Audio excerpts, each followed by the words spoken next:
Hi friends, welcome back to my channel Queen's Kaivannam Tamil.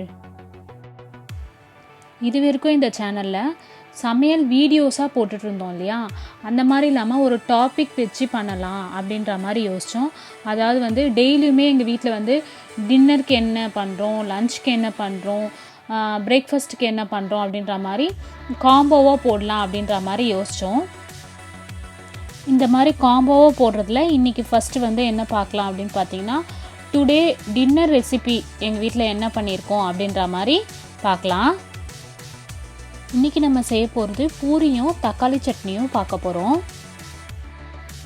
First பூரிக்கு மாவு பிசைஞ்சிக்கலாம். இன்றைக்கி நான் பூரிக்கு 2 மாவும் கலந்து வச்சுருக்கேன். அதாவது மைதா மாவும் கோதுமை மாவும் கலந்து வச்சுருக்கேன். ரெண்டுமே கலந்தும் சுடுவேன், இல்லைனா மைதா மாவு ஒண்டியும் சுடுவேன், இல்லை கோதுமை மாவு மொட்டமும் போட்டு சுடுவேன் பூரி. இந்த மாதிரி மாற்றி மாற்றி செய்வேன். அப்போ தான் நம்மளுக்கு டேஸ்ட் டிஃப்ரென்ஸ் வரும். மசாலா பூரி அந்த மாதிரி மாற்றி மாற்றி செய்யலாம் நம்ம பூரியிலேயே. அதெல்லாம் நான் தனித்தனியாக உங்களுக்கு அப்லோட் பண்ணுறேன். இது காம்போவாக போடுறதுனால நான் உங்களுக்கு கொஞ்சம் ஃபாஸ்ட்டாக சொல்லிவிடுவேன். 2 மாவும் நான் ஈக்குவலாக எடுத்து வச்சுருக்கேன். அதாவது 1.5 கப் மைதா மாவு, 1.5 கப் கோதுமை மாவு ஈக்குவலாக எடுத்து வச்சுருக்கேன். இதுக்கு தேவையான அளவு உப்பு போட்டுட்டு இந்த மாவு உப்பு எல்லாம் ஒன்றா கலக்கிற மாதிரி வெறும்னே ட்ரையாக கலந்துக்கலாம்.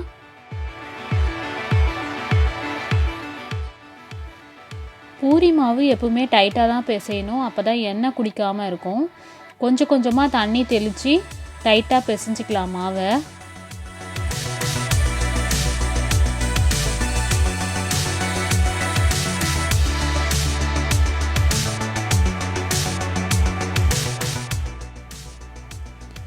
இந்த மாதிரி கொஞ்சம் கொஞ்சமாக தண்ணி தெளித்து ஓரளவு மாவெல்லாம் ஒன்றா சேர்ந்த உடனே ஒரு 3 ஸ்பூன் அளவு எண்ணெய் ஊற்றி மாவை நல்லா டைட்டாக பிசைஞ்சிக்கலாம்.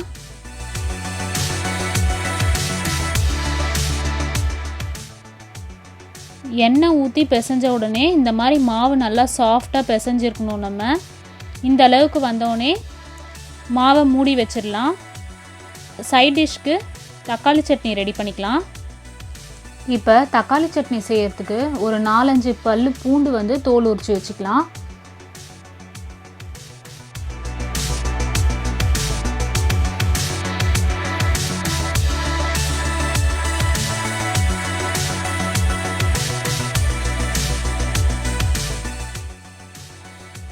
தக்காளி வாஷ் பண்ணி எடுத்து வச்சுருக்கேன்.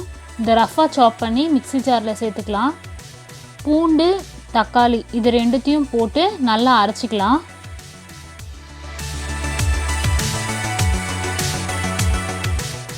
இப்போ ஒரு பாத்திரத்தில் எண்ணெய் ஊற்றி வச்சுருக்கேன், நல்லெண்ணெய் ஊற்றி வச்சுருக்கேன். தக்காளி சட்னிக்கெலாம் நல்லெண்ணெய் ஊற்றி செஞ்சோன்னா நல்லாயிருக்குன்றதுனால நல்லெண்ணெய் ஊற்றி வச்சுருக்கேன்.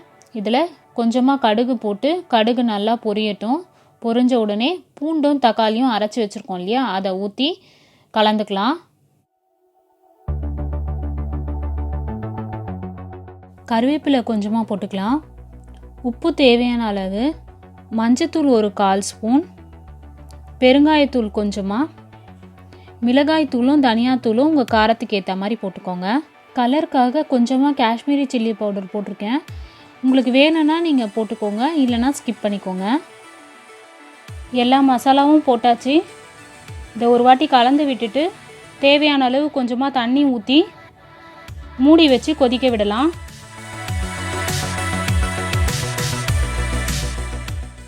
அவ்வளோதான். இந்த மாதிரி எண்ணெய் பிரிஞ்சு திக்காக வர அளவுக்கு கொதிக்க விட்டு கேஸ் ஆஃப் பண்ணிக்கலாம்.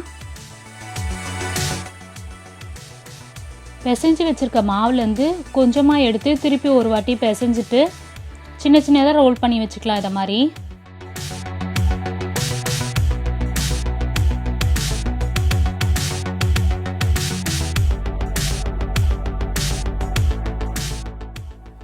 சின்ன சின்னதாக ரோல் பண்ணி வச்சுருக்க மாவெல்லாம் இந்த மாதிரி எண்ணெய் தொட்டு தேய்ச்சி வச்சுக்கலாம்.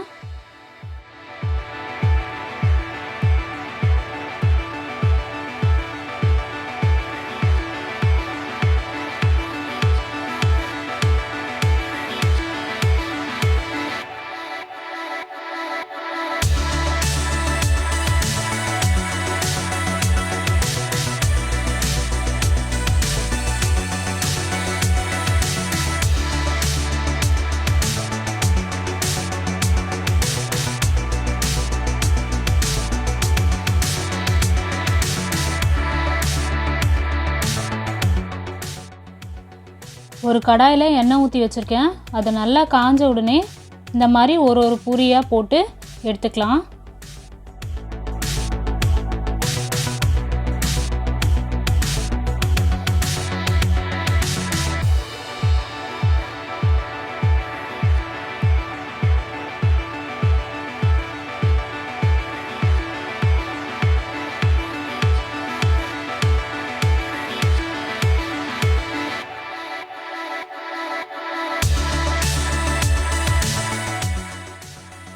அவ்வளோதான், டுடே டின்னர் ரெடி ஆயிடுச்சு. பூரி தக்காளி சட்னி.